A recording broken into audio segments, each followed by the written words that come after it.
아버지, 오늘도 때를 따라 돕는 은혜를 얻기 위하여 하나님의 은혜의 보좌 앞에 나왔습니다. 말씀이신 하나님 아버지 앞에 섰습니다. 이 시간 성령께서 이 시대 교회와 성도들에게 하시고자 하는 음성을 듣는 시간이 되게 주시옵소서. 우리 주 예수 그리스도 이름으로 기도드립니다. 아멘.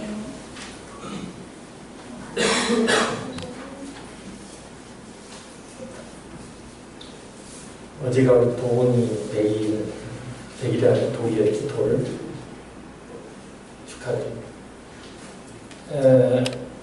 신생아가 아기가 태어나면서 제일 먼저 배우는 말이 무엇일까요? 아기가 말을 배우기 시작하면 제일 먼저 하는 단어가 뭐라고 생각하십니까? 다 아시죠? 엄마 혹은 아빠. 그 다음에는 무슨 단어일 것 같습니까? 엄마, 아빠 다음에. 예?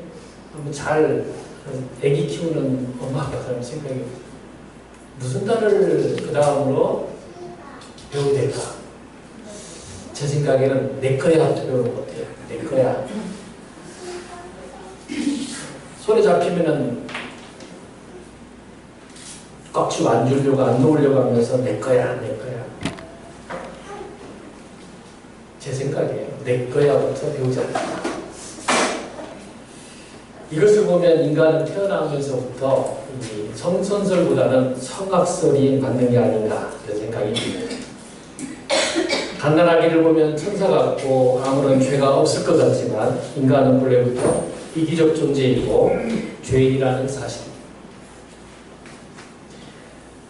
보름 전쯤에 제가 TV에서 한 다큐를 보았습니다. 여러분 가운데도 보신 분이 계실지 모르겠어요. 덴마크 국회의원들의 일과 삶을 다룬 다큐멘터리였습니다. 대부분의 국회의원들이 일체의 특권과 특혜가 없이 국가와 국민을 위해서 하루 종일 열심히 일하는 모습이 매우 감동적으로 다가왔습니다.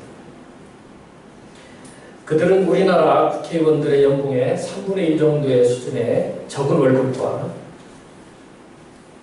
비서나 보좌관도 없이 비좁은 사무실에서 하루 종일 일하면서 자전거로 출퇴근하고 비좁은 집에 살면서도 불평 없이 자기 직업과 소득에 만족해하면서 행복하게 살아가고 있는 모습이었습니다. 그들의 일이나 삶에서는 조금의 특권의식이나 허례의식, 권위주의의식이 전혀 없었고 일상에서 성실하게 투명하게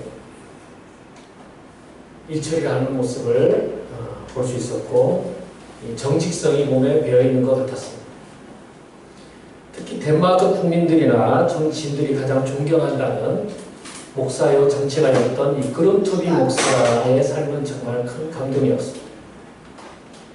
가난했던 이 덴마크의 중흥의 아버지라고 이렇게 일컬음을 받는데 이 그룬투비 목사는 정치가로서 교육가로서 시민운동가로서 위대한 발자취를 남긴 그러한 분입니다. 그분은 살아서도 근검, 검소 그리고 겸손한 자세로 살았고 죽어서도 자기 아내와 함께 시립공원묘지 구석에 구석진 곳에 초라한 무덤에 묻혔습니다. 불행하게도 우리 대한민국의 유명한 정치인과 유명한 목사 중에는 이런 사람을 여전히 한 번도 들어본 적이 없는 것 같아요. 대한민국의 국회의원 대다수는 권력과 돈을 갖기만 하면 교만하고 부정부패하고 사리사욕이나 추구하고 갑질하고 권위주의에 쩌들어 있는 사람들이 대다수였던 것 같습니다. 기독교인이거나 기독교인이 아니거나 아무 상관이 없습니다. 모두 한 통 속이 되어가지고 최근에 우리 사회에 주목받고 있는 이 전관예우 그게 대표적인 홍만표 검사 출신 변호사도 집사이고 얼마 전에 청와대 외교하고 수석을 했던 주철기 장로도 기독교인이고 또 요즘 또 언론에 주목을 받고 있는 오정희 목사도 목사. 오정현 목사 다 보니까 한 교회 소속이네. 공만표, 주철기, 오정현 다 한 교회 소속이에요. 모두가 자칭 강남과 한국을 대표한다는 이 사랑의 교회 소속들입니다. 우리는 이들을 부러워할 필요도 시기할 필요도 없어요. 이런 기독교에, 이런 기독교인들에게 무슨 희망이 있고, 이런 기독교인들이 전하는 기독교, 복음, 성경이 무슨 효과가 있고 전도와 선교가 열매를 맺겠습니까? 저는 한국 정치가 발전하고 국민들이 그 혜택을 골고루 누리게 하려면 하루빨리 200가지가 넘는다는 이 국회의원들의 특권, 특혜를 모조리 없애고 덴마크나 유럽의 국회의원들처럼 연봉도 한 3분의 1을 확 줄이고 요즘 뭐 대학의 교수평가제 하듯이 국회의원 평가제 같은 것을 해서 좀 걸러내야 된다고 생각합니다. 우리가 한국 기독교, 한국 교회를 다시 회복시키기를 원한다면 이제 적당히 눈 가리고 아웅하는 식으로 해서는 어림도 없습니다.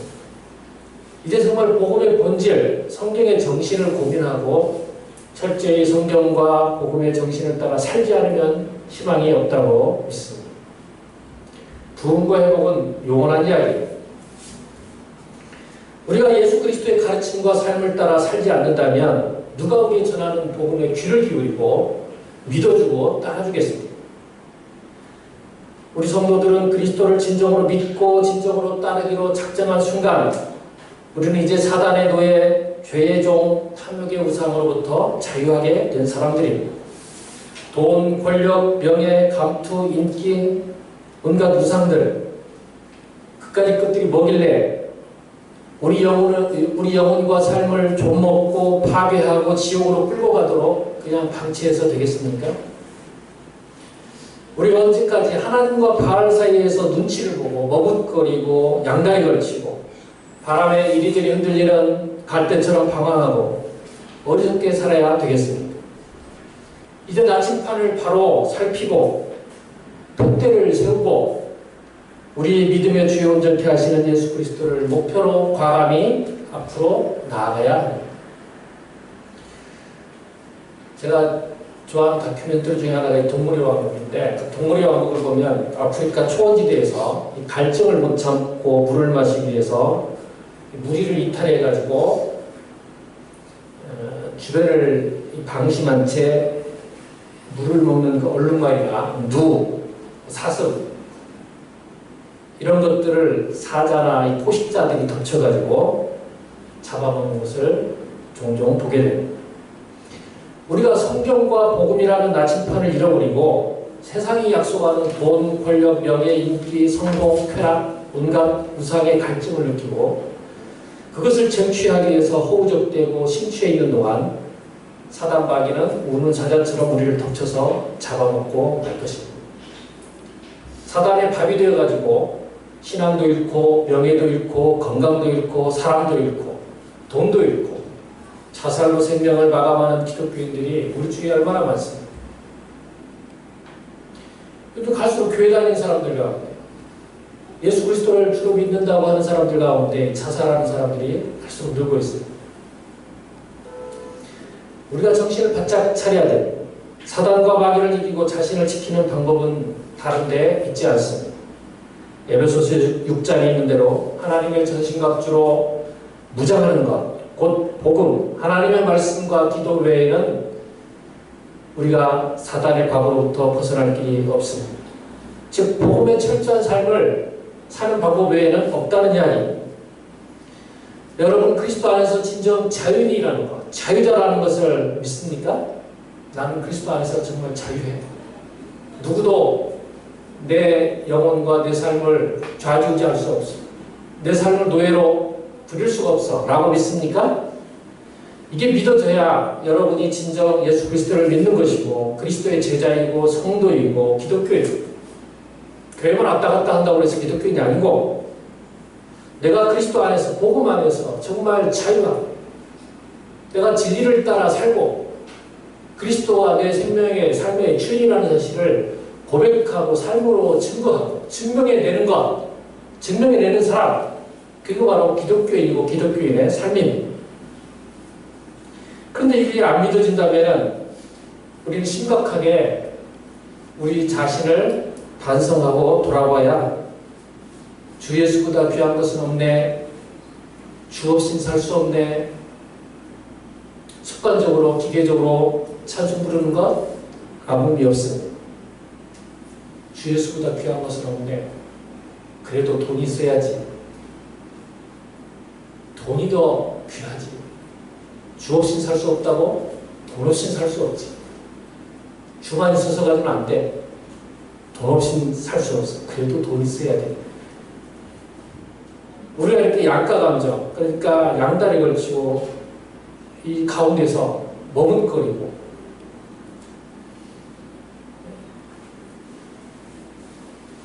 이도저도 아닌 상태에 있다면 과연 내가 진짜 예수 그리스도를 믿는 사람이야, 하나님의 자녀인가 한번 돌아봐야 한다는 것입니다.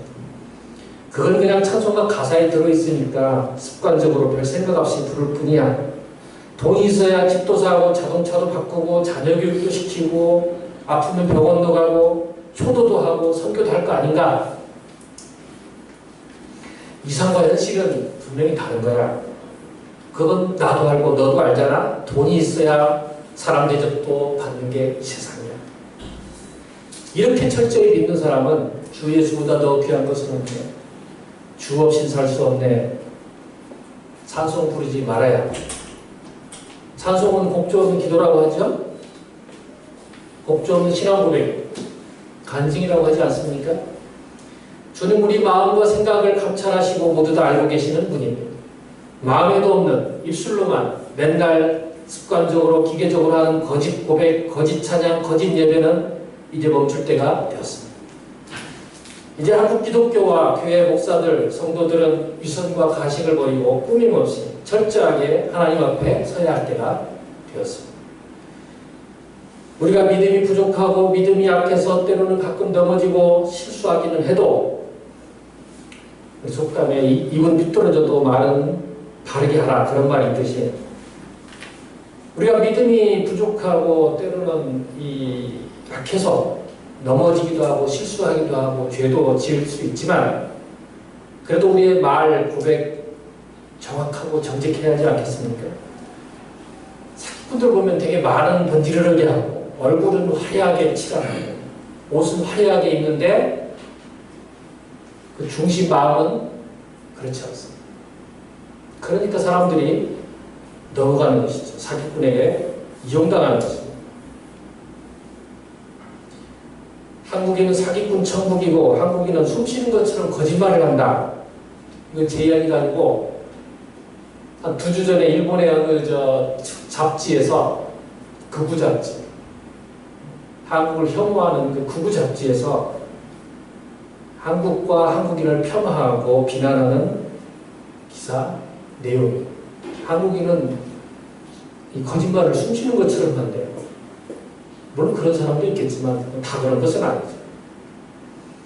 모두 맞는 얘기도 아니지만 모두 틀린 얘기도 아니고, 오죽했으면 우리 스스로 한국은 사기공화국이니 무슨 소송공화국이니 라는 말을 자주 하겠습니까? 신문, 방송, 뉴스를 보면 거의 매일 사기 사건이 발생하고 있습니다. 이것이 교회들과 기독교인들이 차고 넘친다는 우리 대한민국의 민낯이요 현실입니다. 목사, 장로들을 비롯해서 우리 기독교인들이 정직해져야, 복음대로 철저하게 살아야 대한민국이 사기공화국, 소송공화국이라는 오명에서 벗어날 수가 있습니다. 요즘 우리 한국 사회에서 지탄받는 이 권력남용 문제, 특권남용, 방위산업비리, 갑질회사 회장 이야기, 뇌물비리, 성추문, 전관예우비리, 온갖 이 비리들 속에 목사, 장로, 집사들이 양방의 감초처럼 안 낀 곳이 없어요. 다시 얘기하지만 우리는 그리스도 안에서 자유인입니다. 내가 진짜 기독교인이라면 우리는 그 어떤 것에도 매이거나 조종당하거나 구속될 필요가 없습니다. 다만 우리는 예수 그리스도에게만 매이고 예수 그리스도 그분에게만 구속당하면 됩니다. 돈, 권력, 명예, 감투, 지위, 인기, 성공, 그거에 구속당하고 매이고 조종당할 필요가 없습니다. 우리가 그리스도 안에서 진정 자유인이라. 그리스도인의 자유라는 것은 모든 것을 다 할 수 있고 생각이든 행동이든 뭐든 내 마음대로 할 수 있다는 그런 의미에서의 자유가 아닙니다. 예수 그리스도를 전적으로 신뢰함으로 그분에게 내 자신을 전적으로 의탁하고 복종한다는 의미에서 자유입니다. 그리스도인은 그의 신분이나 직업이 노예이거나 비천할지라도 주께 속한 자유자입니다. 억지가 아닌 자발적으로 주인이신 예수 그리스도께 자신의 모든 것을 기쁨으로 감사함으로 내어 맡기는 사람이 바로 그리스도입니다. 곰이 사람의 흉내를 낸다 해서 곰이 사람이 될 수는 없습니다. 신자가 신자 흉내를 낸다 해서 그 사람이 신자가 되는 것은 아닙니다. 신자 같은 사람이 되어서는 안 되고 신자이어야 합니다. 그렇다면 이런 기준으로 내가 진정 그리스도인인가 아닌가는 스스로 점검해 볼 수가 있습니다. 이름뿐인 신자인지 아니면 진짜 신자인지는 자신이 하나님과 말씀 앞에서 점검하고 질문하고 확인하면 됩니다. 옆 사람에게 혹은 목사님에게 목사님 내가 진짜 신자일까요? 내가 예수님의 제자가 맞을까요? 내가 예수님을 진짜 사랑하고 있을까요? 내가 구원받을 수 있을까요? 이런 식의 질문을 할 필요가 없다는 얘기입니다. 왜요? 옆에 집사님이나 혹은 목사님은 여러분의 질문에 정확한 답을 줄 수가 없어요. 하나님께 직접 질문하고 하나님께 확인하는 것이 정확하고 그게 정답입니다. 제가 전에도 한번 소개한 저 뒤에 있는 그 로버트 머 목사님의 내 마음 그리스도의 집이라는 책에 보면 그 주인이 자신의 이름으로 된 모든 그 소유물들, 집, 자동차, 무슨 책, 은행 통장, 모든 것들을 하나하나 주인한테 맡기고 나중에는 자신의 그 안방, 그 다음에 거실, 주방 다 예수님께 보여드리고 그 소유권을 명의전한 그런 이야기로 저 책을 끝내고 있습니다. 내 삶의 모든 것, 그리고 내가 소유한 모든 것들을 예수 그리스도의 명의로 돌려놓는 것. 그럴 때 그 사람 마음에 그리스도가 거하게 되고 진짜 삶의 주인 노릇을 해주신다는 것입니다. 고린도전서 9장 19절에 보면 내가 모든 사람에게 자유하였으나 스스로 모든 사람에게 종이 된 것은 더 많은 사람을 얻기 위함이다. 고린도전서 7장 22절 23절에 보면 주 안에서 부르심을 받은 자는 종이라 할지라도 주께 속한 자유자요 또 이와 같이 자유자로 있을 때 부르심을 받은 자는 그리스도의 종이니라. 너희는 값으로 사신 것이니 사람들의 종이 되지 말라. 누구의 종이요? 너희는 예수 그리스도의 핏값으로 보혈의 공로로 사신 바 값을 주고 노예로부터 산 자가 되었기 때문에 다시는 사람의 종이 되지 말라. 근데 이 현대 기독교인들 가운데 사람의 종노릇하고 돈의 종노릇하고 권력의 명예의 인기의 종노릇 하는 사람들이 너무 많아요. 왜요? 이 그리스도의 자유가 얼마나 소중한 것인지 값진 것인지 영광스러운 것인지를 알지 못하기 때문에 자기의 소속이 불분명하기 때문에 여전히 그런 것들에 집착하고 그 우상을 숭배하는 것입니다. 오늘 본문 앞부분 고린도전서 9장 1절에서 11절에 보면 사도 바울은 우리가 자유인이 아닌가 우리가 사도가 아닌가 이렇게 반문하면서 시작합니다. 그 당시에 고린도 지역의 많은 사람들은 사도 바울의 사도 직책을 의식을 하고 또 불신하고 이 배척하는 사람들이 많이 있었습니다. 사도 바울이 복음을 전하고 복음의 대가를 저렇게 당당하게 요구하지 못하는 것을 보니까 스스로 사도 바울 스스로 사도직을 가짜로 허위로 대출받았나 보다. 자신이 없으니까 저렇게 당당하게 대가를 요구하지 못하지. 이러면서 사도 바울의 그 사도 직책을 인정을 하지 않고 무심하고 배척하는 사람들이 많이 있었습니다. 그래서 사도 바울은 우리가 자유자가 아니냐, 우리가 사도가 아니냐, 이렇게 당당하게 자신의 정체성을 드러내고 있는 것입니다. 사도 바울은 자신이 하나님으로부터 직접 사도직을 부여받았고 사도로서 당연한 권리를 가지고 있다고 지금 주장하고 있습니다.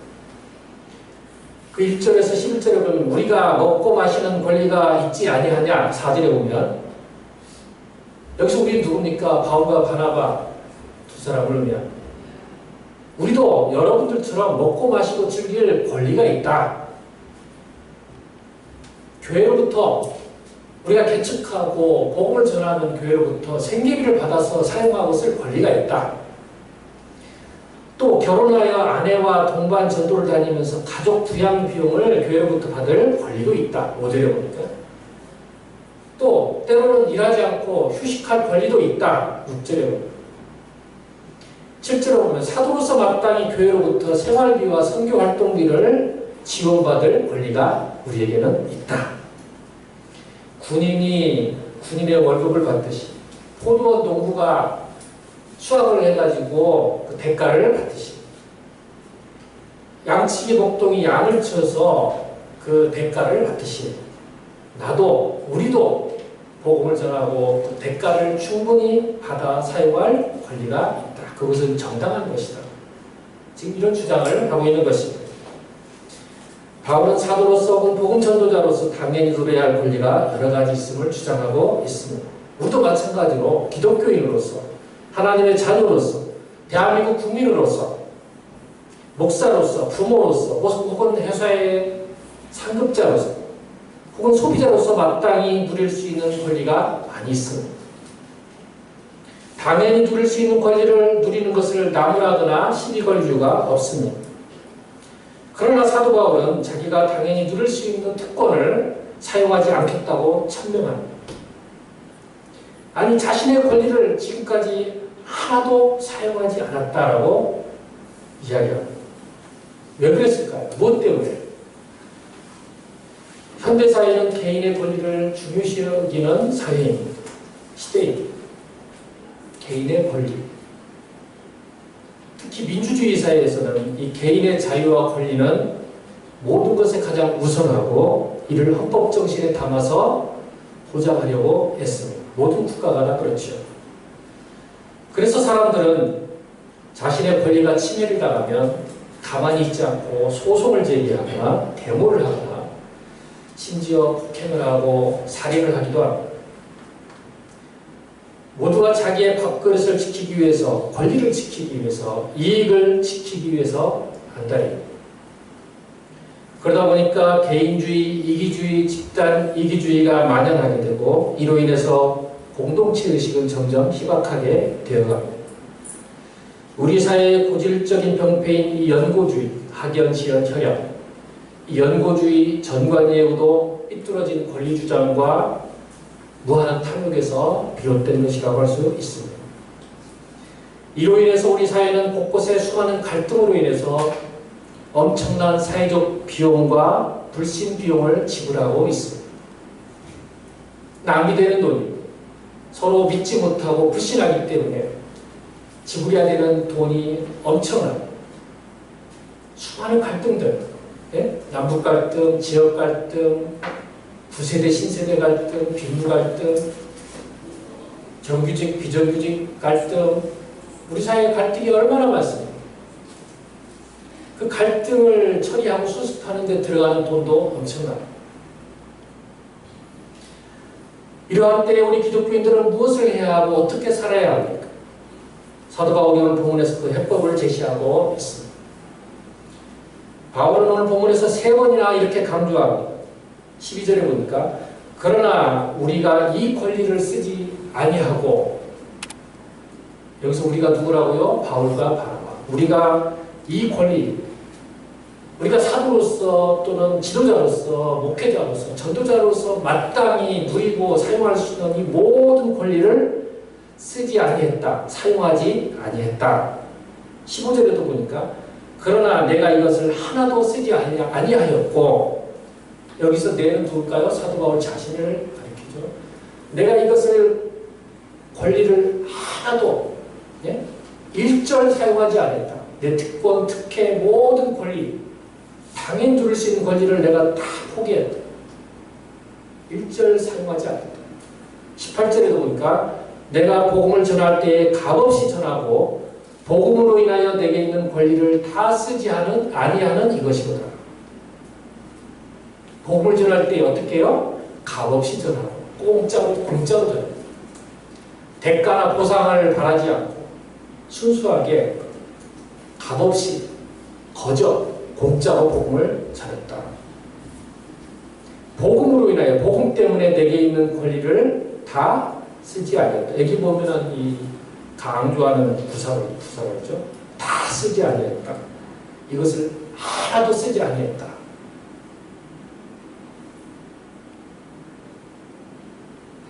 오늘 대한민국 국회의원들도 선거 때만 되면 200가지가 넘는다는 온갖 특권을 조금씩 내려놓겠다고 약속을 하지만 한꺼번에가 아니라 조금씩 내려놓겠다고 약속을 하죠. 그러나 선거만 끝나면 신용만 하다가 흐지부지 해버리거나 아울라 국민들도 거짓말하고 약속 안 지키는 국회의원들을 관대하게 대하고 다음 선거 때 자기 지역 사람이라고 또 표를 찍어주고, 그러니까 국회의원들은 국민 알기를 바보 걸간이로 알고 무시하고 함부로 대하고, 국회의원들이 성경을 읽고 은혜 받아가지고 국민을 섬기는 정치를 하면 얼마나 좋겠어요. 근데 그렇지 못하니까 이제 국민들이 국회의원들을 길들여가지고 활용해야 해요. 그래야 정치의 질이 높아져가지고 점차 공의로운 정치가 시행이 되고 그 혜택을 사회적 약자들이 골고루 누리게 되고, 이를 통해서 우리는 이웃사랑을 실천할 수가 있습니다. 그러므로 우리 기독교인들이 앞장서서 이 정치 변혁을 위해서 노력해야 돼요. 왜요? 정치가 삶의 모든 영역에 절대적으로 영향을 미치기 때문에. 정치, 경제, 문화, 사회, 교육, 종교, 정치가 영향을 안 미치는 데가 없어요. 그것도 절대적으로 영향을 미칩니다. 그래서 정치인 한 사람이 이렇게 중요해요. 그룬트빈 목사님, 이 국회의원 한 사람이 덴마크를 부흥시키고 정의로운 사회로 만들었듯이, 저는 가끔 유명한 목사나 설교자들의 입에서 이런 소리 나올 때 화가 나고 정말 개탄스럽습니다. 입으로는 자칭 하나님의 종이라고 주장하면서 교회로부터 수억 연봉 받는 것은 당연하다고, 받을 만한 자격이나 권리가 있다고 주장하는 것을 들을 때 저는 화가 나고 개탄스럽습니다. 더욱 우스꽝스러운 것은 입만 열면 개혁을 부르짖고 인기를 얻어가지고 전국적인 스타 목사로 유명해진 목사도 스스럼 없이 자기가 연봉 1억 이상 받는 것은 이 정도 교회 규모에서는 당연한 권리라고 주장합니다. 대형교회 담임 목사는 대기업 임원 수준의 연봉을 받아야 한다고 주장하기도 합니다. 성경 어디에서 무슨 근거로 그런 이야기나 그런 아이디어, 그런 발상을 하는지 도무지 이해할 수가 없어요. 그 목사의 정신은 우리 각자가 능력대로 받아 누리고 살면 그만이고, 능력이 없으면 연봉이 적어도 불평하지 말고 그저 현실에 감사하며 살라는 일종의 그 사회적 약자에 대한 학대요, 교만이라고 생각합니다. 하나님을 알지 못하고 하나님을 믿지 않는 이 불신사회와 불신자의 생각과 너무나도 닮았다고 생각해요. 이는 자가당착, 자기 모순임, 자기 스스로 종이고 노예라고 주장하면서 자기 주장, 자기 권리, 자기 몫이라는 것이 어디에 있습니까? 종에게 정당한 대우나 보상, 권리, 특혜라는 것은 애초부터 없는 것입니다. 그러면 종이나 노예가 아니죠. 이는 자기를 속이고 청중을 속이고 하나님도 속이는 짓입니다. 주인 노릇, 상전 노릇하면서 입으로만 종인 척, 노예인 척 했으니 이건 종교 사기의 다름이 아닙니다. 사도 바울은 사도로서, 목회자로서, 선교사로서, 지도자로서, 아버지로서, 로마 시민권자로서 그리고 온갖 많은 것을 소유한 자, 소유권자로서, 권력자로서 모든 권력과 특혜와 권리를 다 포기하고 일절 사용하지 않았습니다. 오늘날 우리 사회에 이런 지도자, 이런 권력자, 이런 목회자, 이런 선생이 어디에 있습니까? 국가가 유임한 권력을 가졌다는 이유로, 부동산 투기로, 정경유착으로, 뇌물로 돈 좀 많이 모았다는 이유로, 이런저런 이유로 감투와 완장을 좀 찼다는 이유로 아나 부인의 갑질에 착취와 억압에 익숙하고, 하나님의 형상을 지닌 천하보다 귀한 생명을 지닌 사람들을 죽음으로 내몰고 스크린 누워 수리하다 죽게 만들어요. 어둠의 자식들로 죄의 축제를 즐기는 사람들이 불시에 찾아올 하나님의 준엄한 지옥의 심판을 어찌 피할 수가 있겠습니까? 구약시대나 지금시대나 의인들은 악인들의 횡포와 교만 탐욕을 심판해달라고 지금도 밤마다 어느 곳 지하 골방에서 사글세방에서 밤마다 하나님께 탄원하고 있음을 우리는 알아요. 우리는 그걸 잘 모릅니다. 그러나 어느 곳에서는 하나님께 지금 자기의 처지가 너무 비참하니, 악인들 때문에 내 고통이 극심하니 하나님 직접 그들을 심판해달라고 호소하고 탄원하고 신원하는 사람들이 곳곳에 있습니다. 하나님께서는 오래 참으시는 분이지만 끝까지 참고 심판을 포기하시는 분은 아닙니다. 하나님의 심판은 잠시 유보되었을 뿐입니다. 우리는 사랑의 하나님과 공의 하나님을 동시에 믿어야, 사랑의 하나님이시기 때문에 하나님께서는 불의를 미워하시고 악인을 미워하시고 악인을 심판하실 수밖에 없는 분입니다. 왜요? 사랑의 하나님이기 때문에 공의를 행하실 수밖에 없는 것입니다. 그러므로 우리가 진짜 그리스도인이라면 하나님을 진심으로 경외해야, 하나님을 두려워해야 돼요. 사랑의 하나님 듣기는 좋습니다. 그러나 공의 하나님 듣기 싫어요. 하나님의 말씀을 신화로 소설로 농담처럼 여겨서는 안 됩니다.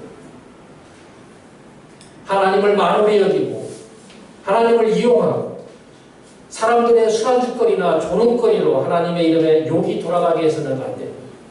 이는 정말 두렵고 끔찍한 일입니다. 나로 인해서 하나님의 이름, 하나님의 명예, 하나님의 영광에 욕이 돌아가게 해서는 안 됩니다. 어디 이종만 목사님 어머님 돌아가셨죠? 87세. 하나님 품에 편안에 안기셨다고 믿습니다. 마찬가지로 우리는 반드시 언젠가 주가 하나님의 심판대 앞에 서게 되어 있습니다. 히브리서 9장 20절에 보면 한 번 죽는 것은 사람에게 정하신 것이요 그 후에는 반드시 심판이 있을 것이다 라고 하셨습니다. 사도 바울이 온갖 특혜와 권리를 다 포기하고 하나도 사용하지 않은 이유가 무엇일까요? 이것이 중요합니다. 모든 특권과 특혜를 다 포기하고 사용하지 않은 이유, 왜 그랬을까요?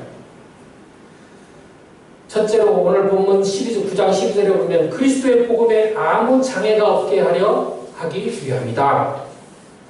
누구의 복음? 그리스도의 복음. 하나님 나라의 복음을 전하는 데에 아무런 장애가 없게 하기 위함. 복음의 효과적인 선포를 위해서, 복음이 효과적으로 전달되게 하기 위해서 그는 자신의 모든 권리와 특혜를 다 포기했습니다. 일절 사용하지 않았습니다. 바울은 재정적인 이익을 얻기 위해서 아첨이나 속임수를 쓰는 선교사들로부터 자신을 구분했습니다. 데살로니가전서 2장 3절에서 6절에 보면 그 당시에 많은 복음 전도자들 가운데 재정적인 이 돈을 받기 위해서 청중들에게 아첨을 하고 속임수를 쓰는 사람들이 있었던 것 같아요. 사람들의 환심을 사기 위해서 그는 복음을 전한 적이 없다라고 사도 바울은 고백하고 있습니다. 사람들의 환심을 사기 위해서. 오늘 현대 설교자들 가운데 사람들에게 환심을 사기 위해서, 인기를 사기 위해서, 연봉을 많이 받기 위해서, 사람들을 많이 끌어모으기 위해서 아첨을 하고 속임수를 쓰고 개그 콘서트를 하고 이런 일들을 얼마나 많이 합니까? 복음을 복음대로 전하지 않고 섞어서 적당히 이렇게 뒤죽박죽 시켜가지고 그렇게 전합니다. 청년도 그거 먹고 맛있다고 달콤하다고 거기에 설탕이 잔뜩 들어가 있으니까 온갖 합성 무슨 첨가물들 식품 첨가물들이 들어가 있으니까 맛있다고 열심히 먹었어. 자기의 영혼이 죽는 줄도 모르고 그리스도의 복음 전파에 아무런 장애가 없도록 하기 위해서 또 보면 15절에 보니까 두 번째로 나의 자랑하는 것 이게 뭐예요? 사도 바울이 자랑하는 것이 뭐예요? 복음. 나의 자랑하는 복음을 헛된 것이 되게 하지 않게 하기 위함. 또 내가 이 말을 쓰는 것은 여기서 이 말을 썼다라는 의미가 뭡니까? 내가 나의 권리를 하나도 사용하지 않았다고 한 이 말을 쓰는 것은 내가 차라리 죽을지언정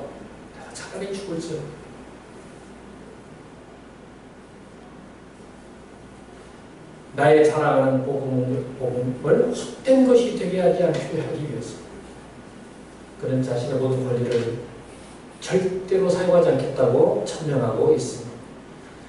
복음 전파, 즉 전도는 사도로서의 직책은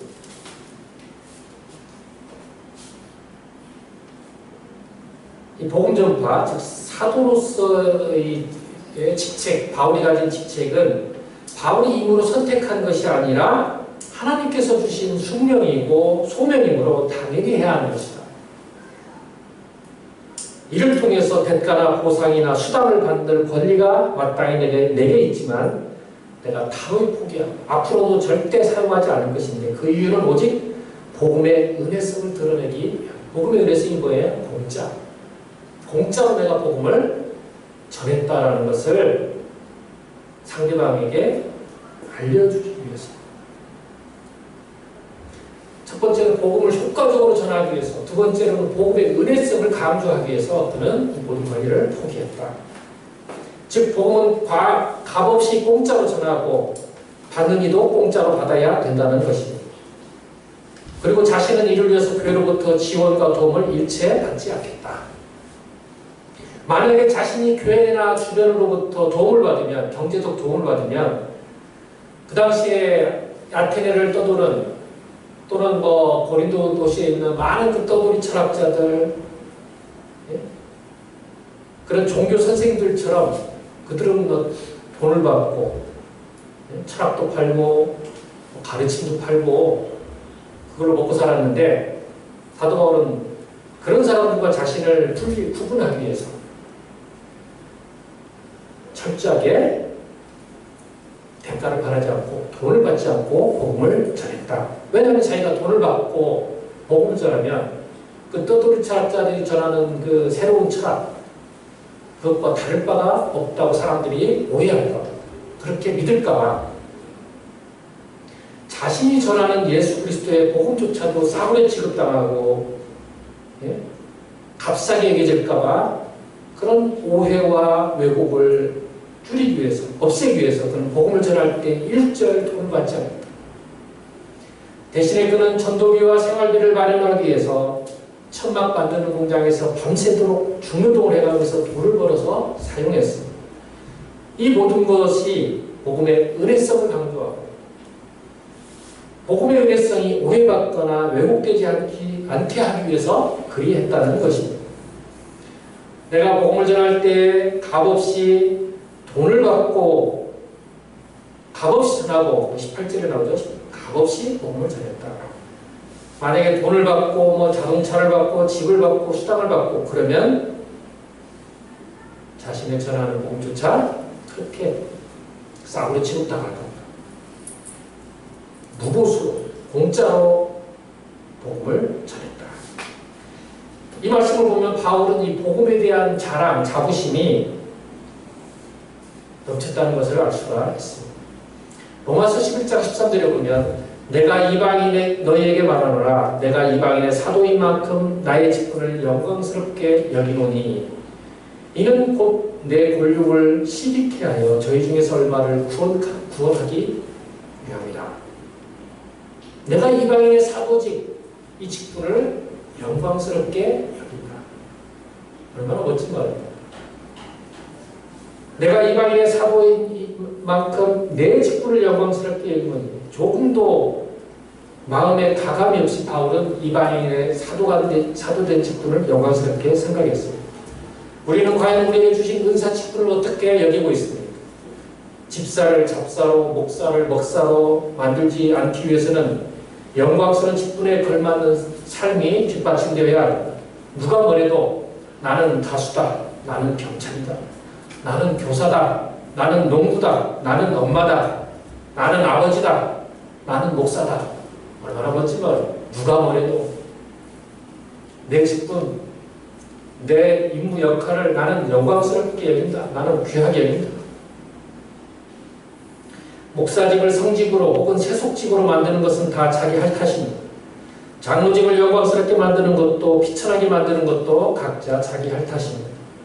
그러므로 남이 알아주지 않는다고 인정해주지 않는다고 서울해할 것도 불평할 것도 없습니다. 왜요? 모두 자기가 만드는 것이기 때문에.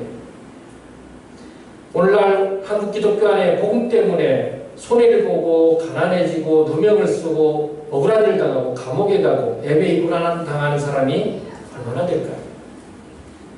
반대로 복음 때문에 이익을 얻고 대접을 받고 칭찬을 듣고 부귀영화를 누리고 재물을 권력을 얻고 세습하고 부자가 되고 존경도 얻고 인기도 얻고 박수를 받는 사람이 또 얼마나 될까요? 빌립보서 2장 5절에서 11절을 보면 너희 안에 이 마음을 품으라 이렇게 시작하는 그리스도 찬송시가 기록되어 있습니다. 좀 전에 교동문 같이 나누겠죠? 그리스도 찬송시라고 알려진 이 본문에서 예수 그리스도는 하나님의 아들이시지만 하늘나라의 모든 영광과 특권을 포기하시고 가장 낮은 곳으로 이 땅으로 종의 모양으로 나타나셨고 사람들에게 오셨고 자기를 낮추셨고 죽기까지 십자가에 복종하셨다라고 찬송하고 있습니다. 이제 말씀을 맺으려고 합니다. 우리가 살고 한국 교회가 살고 한국 기독교가 살고 한국 사회가 살기 위해서는 먼저 우리 기독교인들이 성경의 정신과 복음의 철저한 삶을 살아내는 방법밖에 없습니다. 방법 외에는 없어요.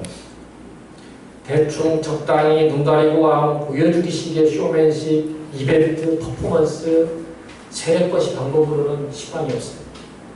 사도 바울처럼 예수 그리스도처럼 자신의 모든 특혜, 권리, 자랑 포기하고 내려놓고 양보하고 희생하고 죽어야 희망이 있습니다.